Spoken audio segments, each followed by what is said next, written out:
All right, for this video, I want to go over a sample form IL-1040, which is an Illinois individual income tax return.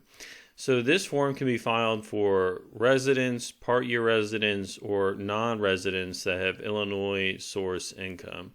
In this example, we're going to look at a taxpayer that is a part-year resident of Illinois.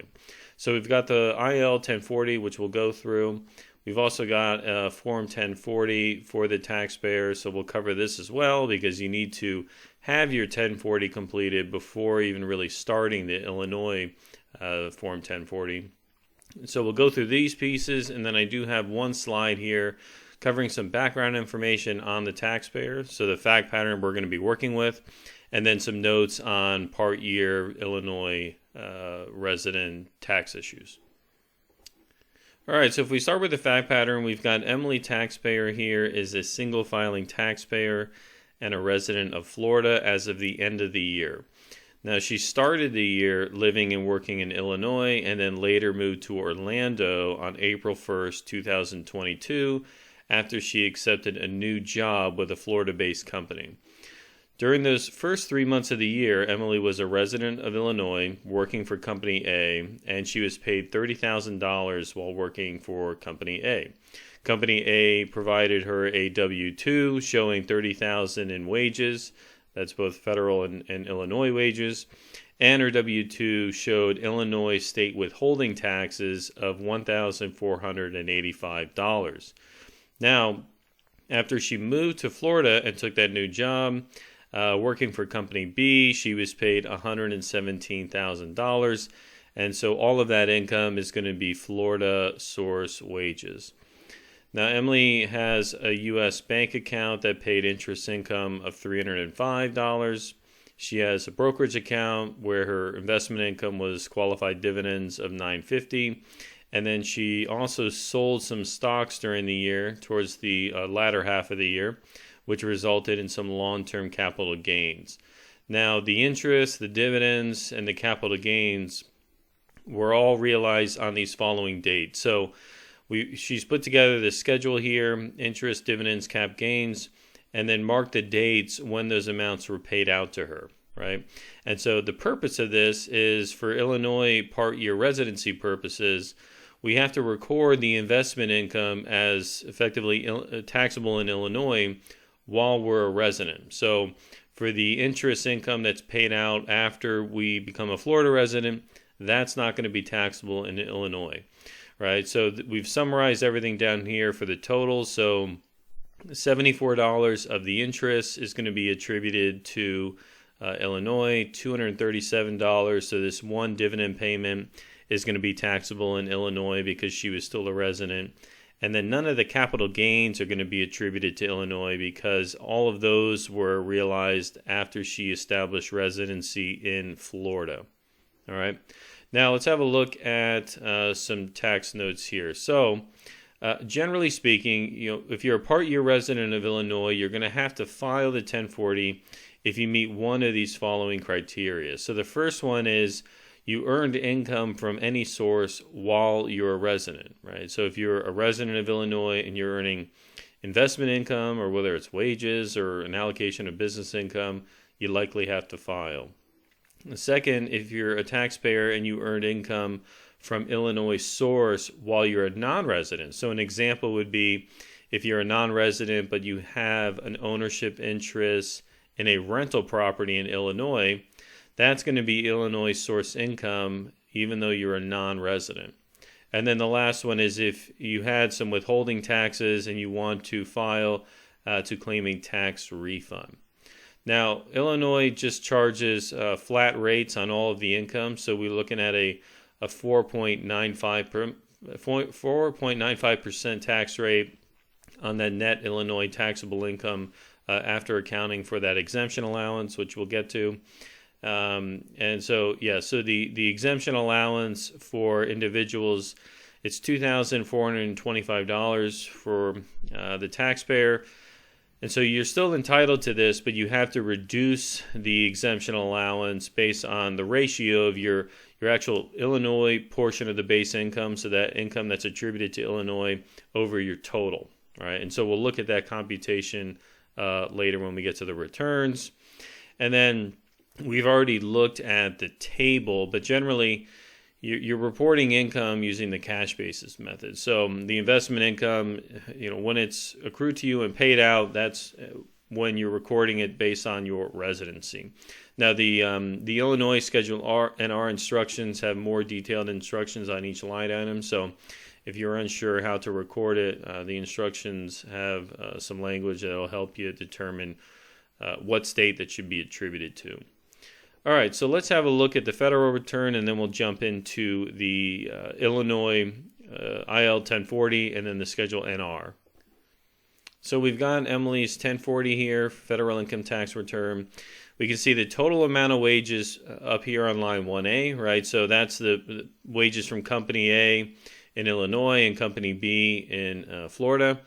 So we've got $147,000 in total wages. We've got our investment income there, $305 of interest, $950 of qualified dividend income, and then the capital gains reported on 8949 in Schedule D, totaling up to $2,851. Now, she's claiming the standard deduction, so there's just $12,950, and so her net federal taxable income is going to be $138,156. All right, so now the question is, well, these are the totals for both our Illinois and our Florida residency. So you've got to report everything for federal tax purposes. But now the question is, what portion gets attributed to Illinois, and then how do we calculate the tax? So we'll start with the Illinois 1040 here. We've got the taxpayer's Social Security number, year of birth, name, and then contact address. Her filing status is single, so same as federal. And on line D, we are checking the part year resident attached Schedule NR box, right? So we're filing a part year resident return. Now, Illinois, like a lot of states, the starting point to calculate your state income is with the federal AGI. So federal adjusted gross income is reported here on line 1, so $151,106. So that's our federal AGI on line 11 here, right? There's the 151,106. So 151,106, and then we make adjustments, so either additions or subtractions based on the type of income we have to arrive at our Illinois base income. So you notice here, lines 2, 3, 5, 6, and 7, we don't have anything. Common examples are tax-exempt interest. So if you're invested in municipal bonds, you might have an add back for municipal bond interest. Another subtraction would be treasury interest, right? So that's taxable at the federal level, but not taxable for state tax purposes. Those are certainly some of the most common ones we see. Another one is if you have an investment in a business and you have bonus depreciation, federal bonus depreciation, that is generally not allowed for Illinois tax purposes. But in this case, right, we don't have any adjustments, so the AGI is the same. Now, the exemption, remember, we start with the full exemption of $24.25, but that later is going to be prorated once we get to our Schedule NR. So now that we're on step 5, line 11, we go to the Schedule NR to calculate the Illinois source income. So 2022 Schedule NR, we've got Emily's name up here, Social Security number. Step 1, were you or your spouse a full year resident of Illinois? And the answer is no, right? We're a part year resident. Question 2 is asking us if we were a part year resident during the year. And the answer is yes, right? So I lived in Illinois from January 1st, 2022 to April 1st, 2022. And then I lived in Florida for the rest of the year, right? April 2nd to December 31st. Question 3, if you're a resident of one of these states below, if you were in Illinois only to accompany your spouse who is in the military, or if you elected to use your service members' spouse's state of residence, check the appropriate box.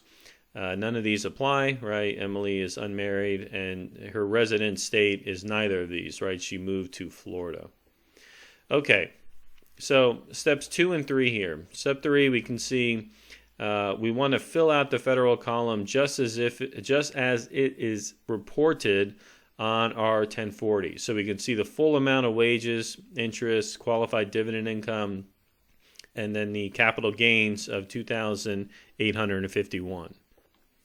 Now, column B, the Illinois portion, are those amounts that are just attributed to Illinois. So we can see on the wages, the $30,000 in wages that she earned from that company A while she was a resident of Illinois, and then a portion of taxable interest and dividends per our worksheet, right? So per our worksheet here, we were paid out this much dividends and this much interest while we were a resident of Illinois. So we've reported those amounts on line 6 and 7. And then line 11, no capital gains realized while we were an Illinois resident. Okay, so we total up those down to line 20, right? This is the Illinois portion of your federal total income, $30,311. And then continued on to step 3 here.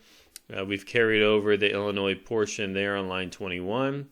And then lines 22 through 35 are blank because we don't have any of these adjustments that are attributed to either state, right? We don't have any HSA deductions. We don't have any self-employment income, no IRA deductions, no student loan interest.